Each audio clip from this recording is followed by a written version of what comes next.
I don't want to. We just got him on the line. He's fresh out of jail last Friday, and then rested up after spending 6 days or so, going directly to the federal prison. You've already seen the footage if you're a radio listener. He didn't resist anybody. All the camera angles came out. They were forced to drop the assault charges and the failure to follow God's orders, I mean federal officers' orders. They had weird local Philadelphia police with fascist armbands who we've learned are federal, local Renfield servants of Dracula, servants of the feds.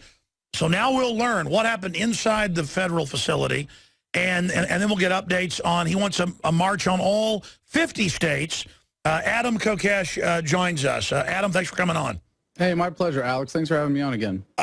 Before we get into the latest on the marches and things, what happened inside there? How did you play chicken with them and win?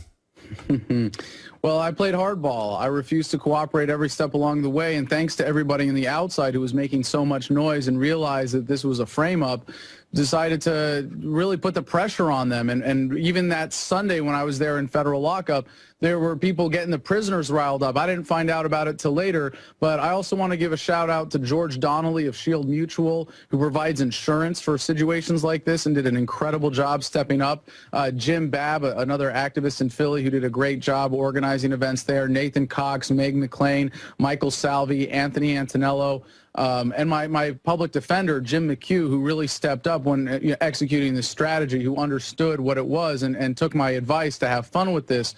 But if it wasn't for all of that increased the cost of what it was for them to keep me in prison, I was still able to communicate. I announced 2 events while I was in prison with the help of N.A. Poe, who I was locked up with. We radically increased the cost of them holding me. And so in the end, yeah, they blinked because I was saying I'm not going to accept the conditions of bail. I'm not going to take a plea. I'm not going to accept this felony charge. There's only one way that this is going down. Either you're going to drop and dismiss all charges, or I'm going to be found not guilty by a jury of my peers. And if I have to do 100 days in solitary confinement, which was essentially what I was volunteering for because I had refused to take a PPD shot and submit to a DNA test, I told him, my DNA is just fine and does not need to be tested, and it's against my religion to let government agents put needles in my body. They threatened to tie me to a bed in order to do that, but because of that, they couldn't put me in general population, which I was happy for because I was concerned for my safety. I was actually threatened by one of the marshals while I was in prison, and I said, I'm not going to accept bail under these conditions. And then just Friday, after being in detention for 6 days, I was unceremoniously dumped in the rain in Philly in prison shoes, and it was an interesting experience because they took me through the process of getting out discharged from the federal detention center, but they had this idea that they were going to issue me citations, that they were going to bust the charges down or reduce them, and I have these citations right here, one for disorderly conduct and one for interfering with an officer, which you can see from photos posted online. I did not sign, refused to. They said, here you go, you're going to sign for your personal effects, you're going to sign these citations, and I just laughed at them and said, what are you going to do, put me back in there? I don't think so.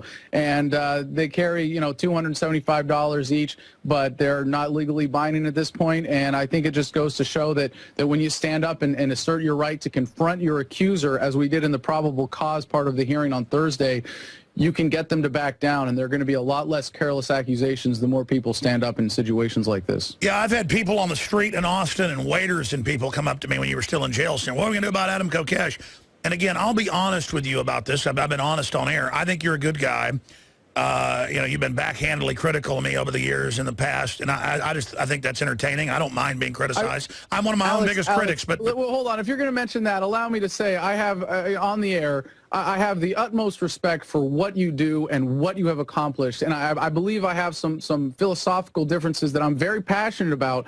But all of my criticism of you is based on that alone, and I really consider you a brother in this fight, and have the greatest respect and admiration for everything. Well, I have respect for you as well, but I just want to be clear. No, I'm just saying we all have differences of opinion on things, and they say to make a good radio host, and I didn't know this when I first got into radio. Later I learned it was be authoritative, never apologize, say you know what you're talking about. Well, I generally know what I'm talking about. That's why I come off authoritative, because I am. When I make a mistake, I'll say it. I have never been so conflicted as I am about what you're doing, obviously, because I have trouble gauging what's going to happen. I also know it's historically important. I know fortune favors the bold.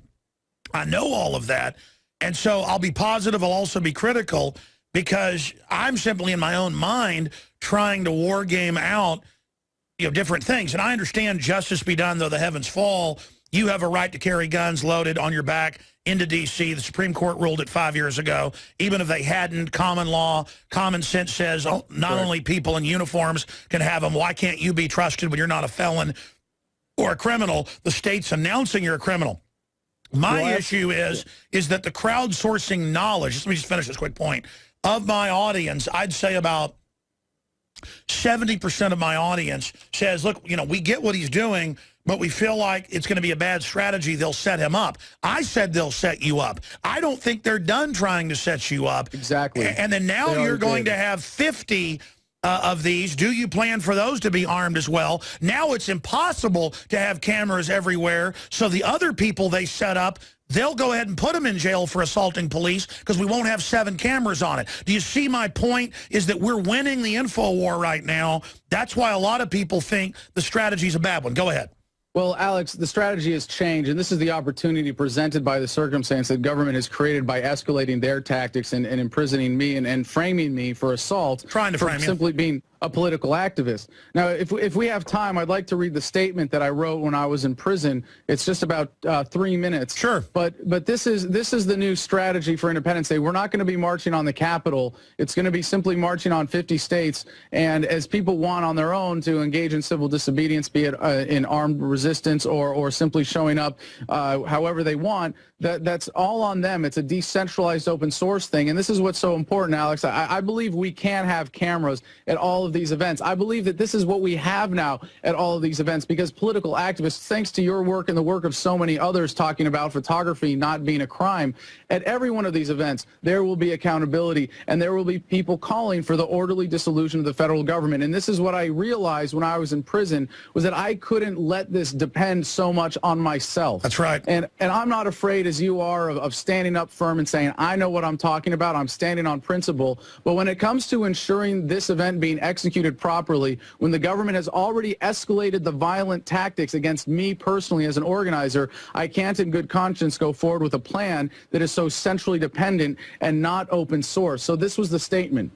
When a government has repeatedly and deliberately failed to follow its own laws, violated the fundamental human rights of its citizens, threatened the sanctity of a free press, created institutions intended to eliminate privacy of communication, waged war at the behest of special interests that threatens the public safety, killed hundreds of children with drone strikes, imprisoned and destroyed the lives of countless individuals for victimless crimes, stifled economic opportunity to maintain the dominance of the financial elite, stolen from the people through an absurd system of taxation and inflation, sold future generations into debt slavery, and abused its power to suppress political opposition, it is unfit to exist, and it becomes the duty of the people to alter or abolish that government by whatever means necessary to secure liberty and ensure peace. A new American revolution is long overdue. This revolution has been brewing in the hearts and minds of the people for many years, but this Independence Day, it shall take a new form as the American Revolutionary Army will march on each state capital to demand that the governors of these 50 states immediately initiate the process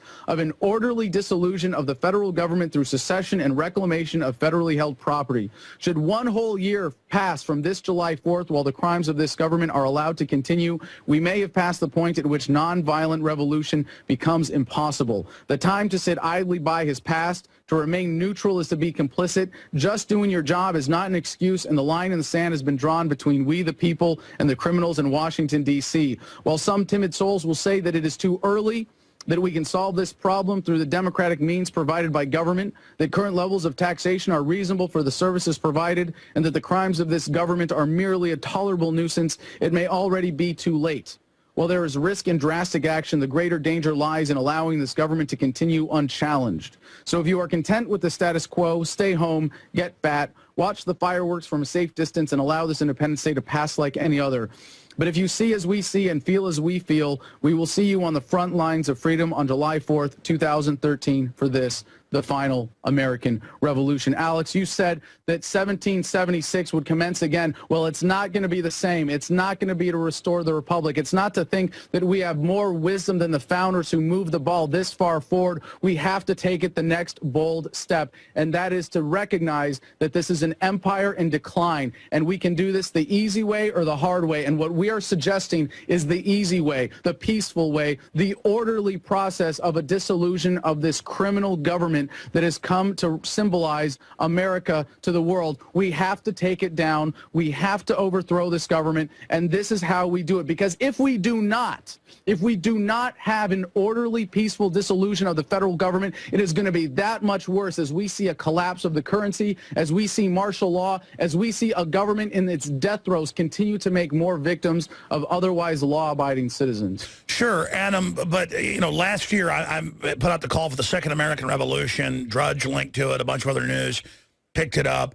And I was talking about the states organizing with good members of Congress to declare the federal government is run by foreign banks, is illegitimate, but to reboot the republic via the states. And I had constitutional lawyers on, like Edwin Vieira and you know, countless others, advisors to Congress, and they concurred that was the constitutional remedy. But I mean, just saying the states will grab federal property and will overthrow the government, my angle is the federal government's already been overthrown by foreign banks. It's been occupied. Then there's no debate and no civil war by leapfrogging that. I wouldn't use the term overthrow the government. Let's discuss that straight ahead. But, Adam, it hit me last weekend and a month ago, but it's never when I'm on air. I always, you know, am more cogent when I'm not on air, because you get on air and stuff's going on, you kind of lose the heights of your IQ. And my heights aren't that high, but you know what I mean. And it hit me like a ton of bricks. This is what I want to ask you right now.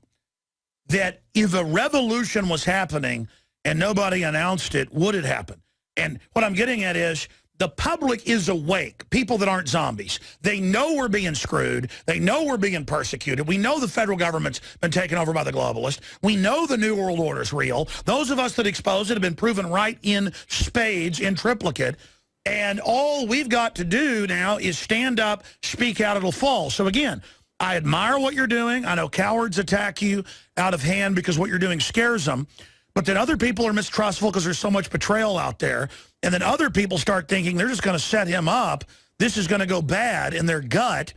And then I saw your report and thought, what, 50 armed marches? Now you're saying, no, it's to whatever the local group does. That makes more sense. But do you get the sense at an intellectual level? For me, it's a spiritual level, but I can also manifestly see it in the third, in this dimension, that the awakening is now. History is happening now. Our destiny is being decided now. Quick answer on that, Adam Kokesh. Yes, absolutely, Alex. And I believe especially the role of technology is incredibly important as empowering people to render government obsolete. I believe that the evolution towards a voluntary society is inevitable, which is why I would ask, if you had the ability to end the federal government, why would you want to reboot it? Why would you want to start again with this failed experiment when the American people are realizing that they're capable of ruling themselves? Human beings, through the empowerment of the internet, are having greater access to information that that is so fundamentally empowering. No. We can have this debate in the next hour if you can hold. Can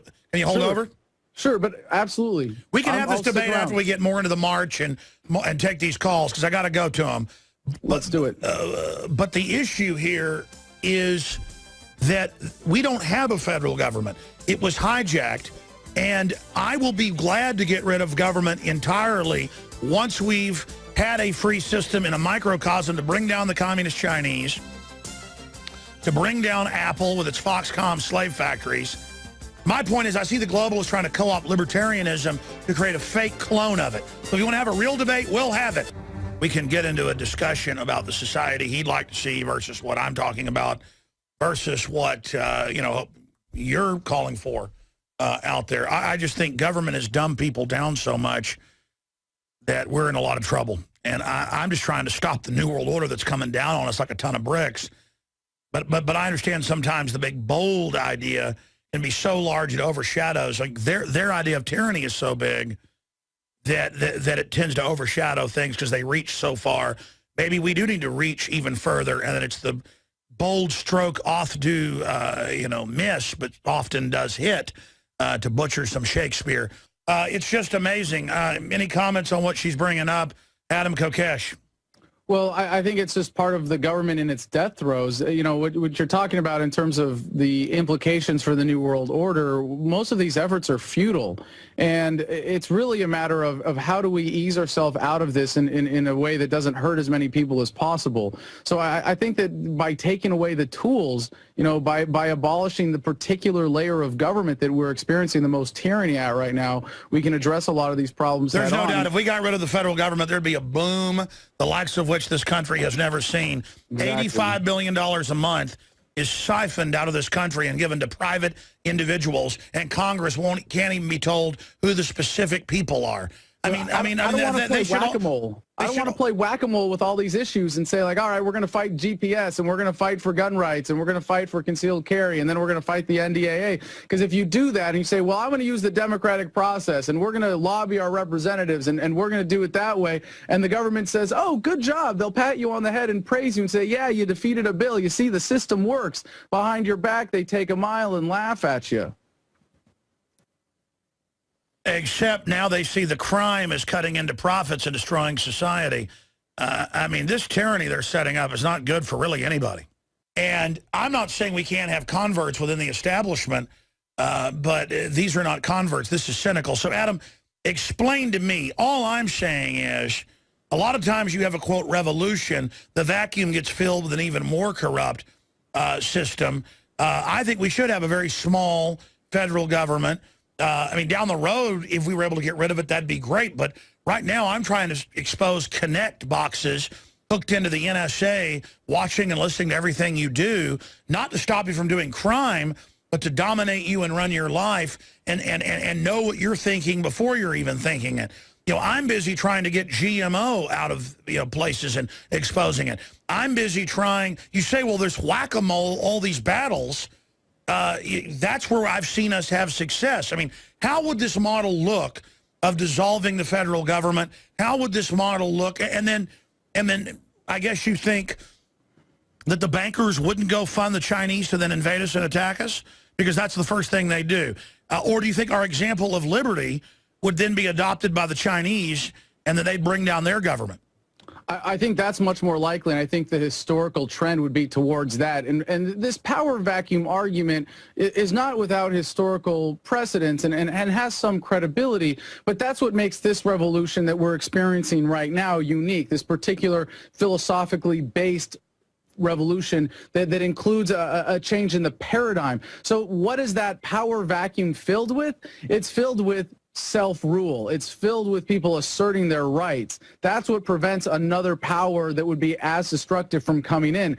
But you talk about the victories that we've had and that are absolutely legitimate victories in putting checks on government power, but none of them have done anything to stop the general trend of government continuing to grow exponentially for the amount of exploitation. As you know, numerically, when you talk about the banksters, it's continuing to grow. None of that has stopped the bigger trend. So you point out that we have a sort of fake liberty happening within the establishment. I still think that's an improvement over obvious direct tyranny, where they're saying, no, you need a ruler. We're going to be in charge of you. We're going to take your rights, and we're going to tell you how to live. We're going to pretend like we're letting you live your own life. And like in that sense, I think Rand Paul would be a huge improvement over Barack Obama. But I don't think that's the be-all, end-all solution. And having some fake liberty where you say we still need a government, you still need some central authority, is exactly what stops the process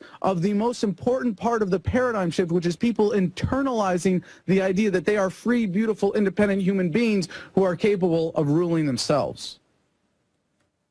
So to be specific, we're going to take some phone calls. Adam Kokesh is our guest, AdamVersusTheMan.com. I'm Alex Jones with Infowars.com. Because I misinterpreted last week when I saw that letter you put out Friday about, the final revolution is announced, march on all 50 capitals. Peaceful may not be possible in a year if we don't do this. I was interpreting it as, because it was kind of left nebulous, and you used rhetoric before like this is an overthrow, this is a revolt. I just wouldn't use that nomenclature. It's kind of like the groups planning a official protest, a Bilderberg, are calling it fringe. Well, we're not the fringe. The Bilderberg group is the authoritarian, parasitic, fringe. Well, Alex, what are you afraid of? That they're going to call us terrorists? I think it's time to actually use precise, direct language in what we're talking about and not be afraid about how it's going to be spun by the loyalists. We are armed. We are revolting. We are calling for an end to the United States federal government as we know it. Both of us are. You want to reboot it. I say we can end it and simply fill that power vacuum with individuals asserting their rights or even states asserting their sovereignty. But what I'm saying is it ends the argument when you prove it's run by foreign banks illegally that are sucking $85 billion a month out. That's not even the federal government. I mean, we can debate whether to get rid of the... Okay, let's kick the globalist out, and then we can decide whether we're going to abolish it or not. Sure, and Alex, if what happened as a result of what I'm calling for is that we are successful and there is a dissolution of the government, and at that point the governors get together and say, well, we kind of want a defense collective, I'd be against it. I think it's going in the wrong direction, but I'd still be very happy with that as an outcome compared to continuing along the path of inevitable decline and a violent collapse of a government in its death throes as we're facing today on our current course. Sure, but I mean, I would like to just arrest the leader of the Federal Reserve, arrest Jamie Dimon, arrest the heads of the big banks that are running the policy of treason, but it's not even treason because they're globalist. And so my point is, you want to reverse the implosion by design of society, we've got to first kick the globalist out, because I think if you got rid of the federal government entirely, or the shell of it, then the robber barons would attack the states one at a time. I mean, that's what America was the states in a mutual defense pact, and now it's just become a federal government, which then got taken over itself. Well, sure, Alex. I believe that it's only one step in the right direction. The eventual course of human history is to achieve a truly free, voluntary, stateless society. So anything that moves us in that direction is a positive. And you're absolutely correct to point out that if we have this orderly dissolution of the American government, you will still have very dangerous state governments. But at least then the damage will be compartmentalized, and people will be able to recognize if the banksters are going after one particular unit or another. But you also have to acknowledge that the Federal Reserve System, the U.S. dollar, is the world reserve currency, is the underpinning of so much of their power on a global level. And if you take that away, you get rid of this foundation of so much of that power. And part of this revolution has to include people at least asserting that they should have local currencies or currencies that are commodity-backed, at least non-coercive currencies. And you know as well as I that that's what was really at the underpinning of the Federal Reserve System, that it was forced on the American people and coupled with gold confiscation. Well, I know this. America has been hijacked, and that's not just rhetoric. I mean, if we could ever have a real discussion about how we're a conquered country, they're trying to mop up the media, mop up the states. That's causing pushback because it's gotten so naked. And I'm just saying, these globalists, I mean, Adam, they will nuke a city. I mean, you've shied away from 9/11, you know, could be staged. And I mean, now our government runs al-Qaeda openly in Libya and Syria. What are you going to do when they blow up a major city and then say that the Patriots did it? You know, Patriots stole a nuke off an airbase and detonated it, and they're coming to kill us. Because, I mean, that's what I'm telling you. We keep fighting them in the info war. We are bringing them down right now. We're winning on this front. They want a confrontation. I don't want to give them an excuse, because if I was them, I'd set off a nuke and blame it on us. Well, they're making excuses left and right anyways, and you could what if this to death, Alex, but the greatest thing we can do to mitigate the possibilities of violence is take away the tools of violence, take away the nuclear weapons, take away the standing army of the federal government, take away the IRS, take away all the federalized police forces, and minimize what power it is that they actually wield. But there's other big criminal government gangs out there, and that's where the necessary evil argument of government comes in. What do you do about the Chi-Coms and the Russians and everybody else, the globalists armed and put in power? These bankers are still going to be running the rest of the world.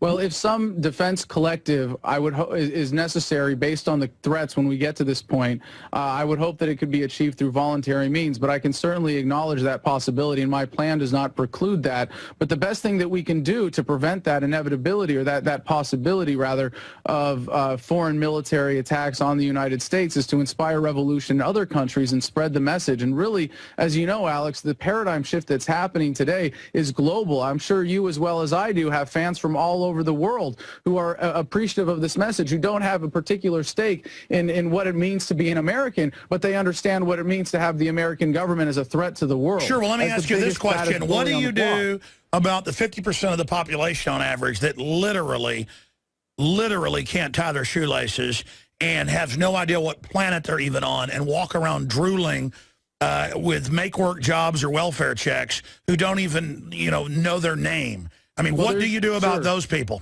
Then we have to reach them with the message. We have to elevate them. We have to inspire them. And we have to show them that when you take away government intervention in the economy, more economic opportunities come about. But if you understand the mode of government, it's we're going to break your leg and then give you a crutch and say, if you couldn't see, if it wasn't for government, you wouldn't be able to walk. And when you have someone in that crippled situation, because you're absolutely right to point out that a large chunk of the population is psychologically crippled as a result of government propaganda, what do you have to do? Sometimes there is a healing process. There's going to be a stumble. There's going to be an adjustment. But if you allow that leg to heal and you stop breaking that leg in the first place, you'll be able to walk in no time and eventually start running. And I think when people are able to see that as clearly as they are now, thanks to your work in large part and everything else that's available on the internet, they're going to be demanding that the crutches be taken away. Well, the whole system's coming to an end. That's why the oligarchs are digging in, thinking a police state's going to allow them to stay in power. Everybody I talk to, even knows the rich guys don't pay taxes on average. They know the globalists are exempt from all these rules. I don't see how they're going to get away with it. And so I just hope the establishment decides to go quietly into the night, because it's going to be easier for them to give up their power than set the whole world on fire. But they got in power, Adam, because they're willing to take the risk to do it. I don't think this is going to go very easily. This is going to be a big deal. Well, so am I, and that's why it's so important to not say that we're a completely nonviolent or passive resistance movement.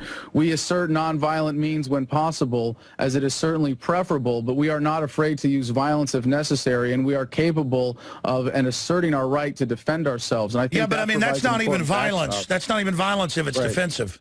Exactly. Well, it's violent in the sense that it is a violent act that we are reacting to when when it's necessary to defend ourselves. Yeah, but defense is always, I mean, watching Al-Qaeda be used against Syria for 2+ years and bombing them and all this, and then the media saying, how dare Syria defend themselves? I mean, it's just, things are so screwed up. And that's why it's time for drastic action. I don't think these these efforts to fight back an inch at a time are going to be effective when it comes to the actual point of collapse of modern governments. How far out do you think collapse is? Because I mean, they've got MSNBC articles about, or CNBC articles about, the dollar dying and stuff. I mean, it's just amazing. I don't know, and I don't want to make predictions in terms of years, but I'm thinking somewhere on the timeline of 5 to 20 years. I know that's pretty vague, but I do know that there is going to be a collapse of some kind, and the federal government, as we know it, is unsustainable. So it's kind of a matter of the longer we let it go, the worse it's going to be. If this revolution starting this July 4th is successful, and enough people come out and decide that we are going to fundamentally change the conversation, we are going to get the American people to wake up and realize that we're better. What do you mean by revolution? I mean, you say march and demand the governors do this and then take the federal property. Are you implying people should do a forced offensive situation? No, I think that the governors can reclaim property within their states. As you have said, the federal government is illegitimate and has no legitimate authority over that property when a state would by comparison, although I would still say that it's fundamentally illegitimate as it's all part of the same system.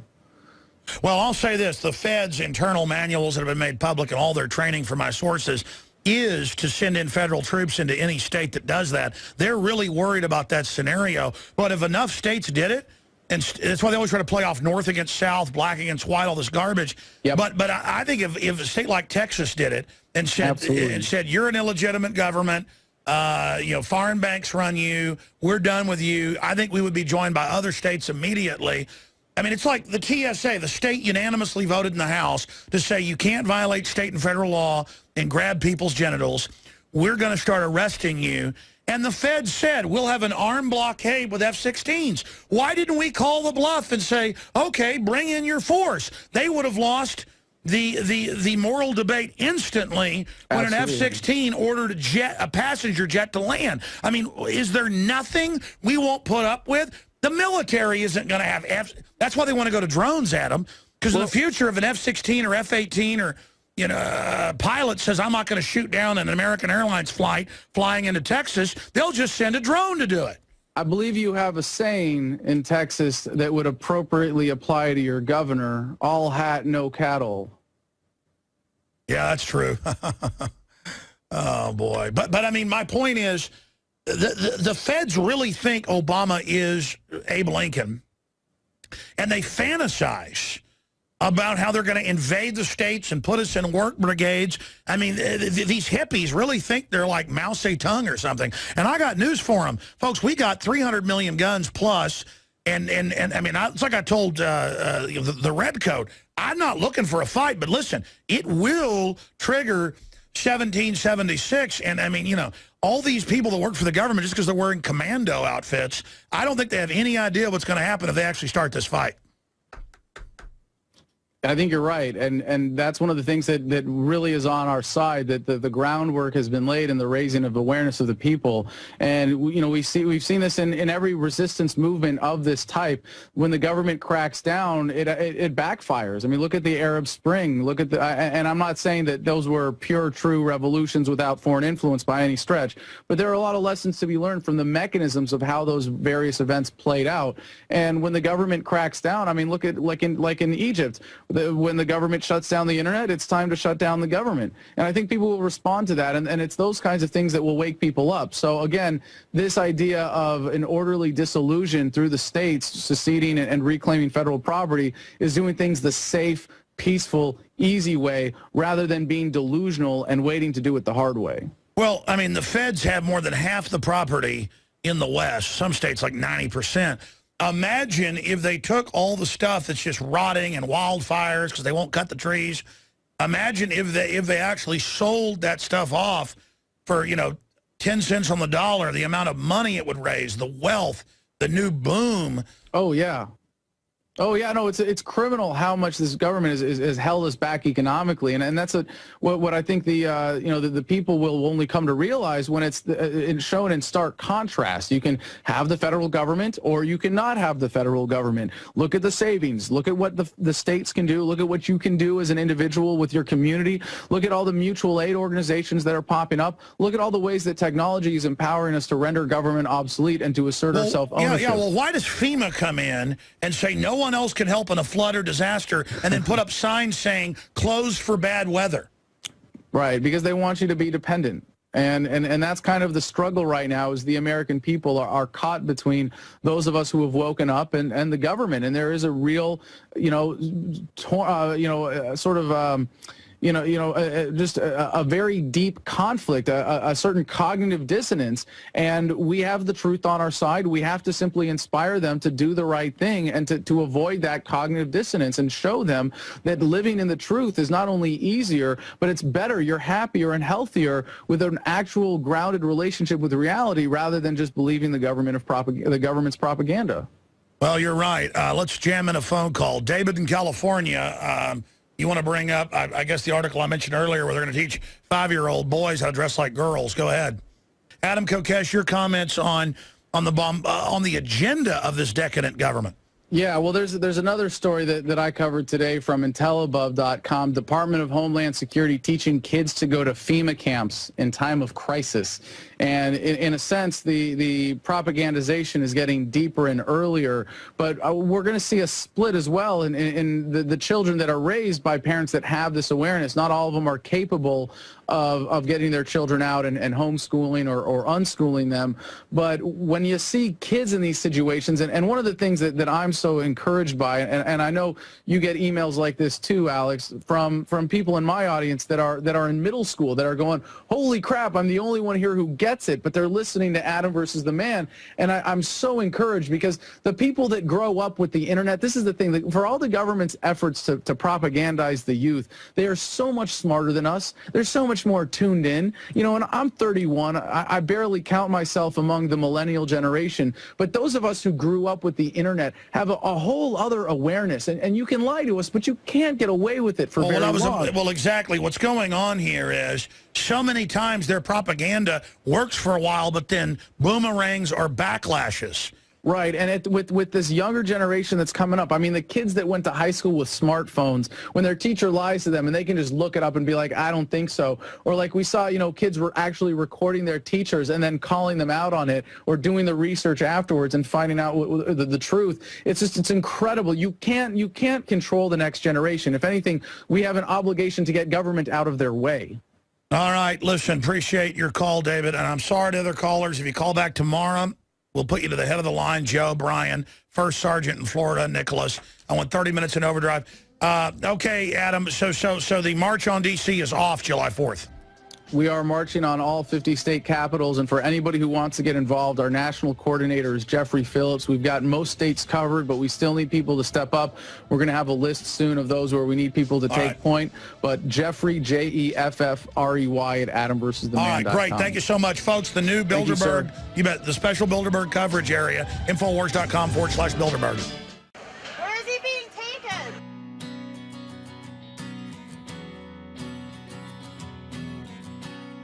Adam Kokesh was targeted for false arrest and charged with a felony for assaulting, resisting, and impeding federal officers.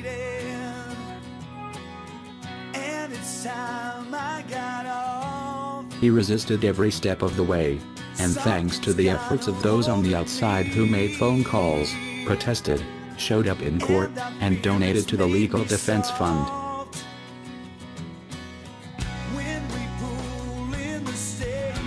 Adam was released on Friday with his charges reduced to citations, which he refused to sign. The Legal Defense Fund is now a legal attack fund, and you can help Adam seek justice by contributing at adamversustheman.com/invest.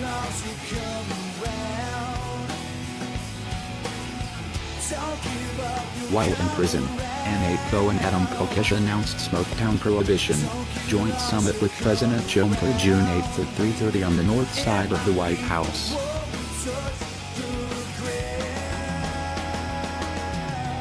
Adam was targeted because of his role in the freedom movement, leadership in the American Revolutionary Army, and his planned upcoming loaded open carry march set for Independence Day. Because the government preemptively escalated its tactics, so are we. This Independence Day, the American Revolutionary Army will march on all 50 state capitals to demand an orderly dissolution of the American federal government, through secession and reclamation of all federally held property. Someday, your grandchildren will ask you where you were for the start of the final American Revolution. What will you tell them? Don't give up, you'll come around. Don't get lost, you'll come around. And our feet will touch the ground.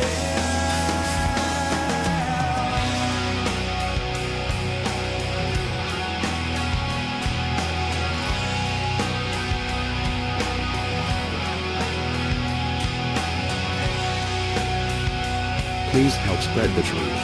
Share this video with a friend.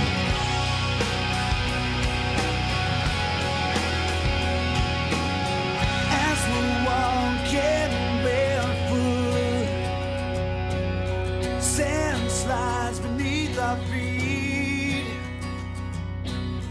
Our feet sink deeper. I find it hard to believe that we're both still here. You're the one I can see. Tell the pilot, take me higher. down. Don't get lost, you'll come around. Don't give up, you'll come around. Don't get lost, you'll come around. And our feet won't touch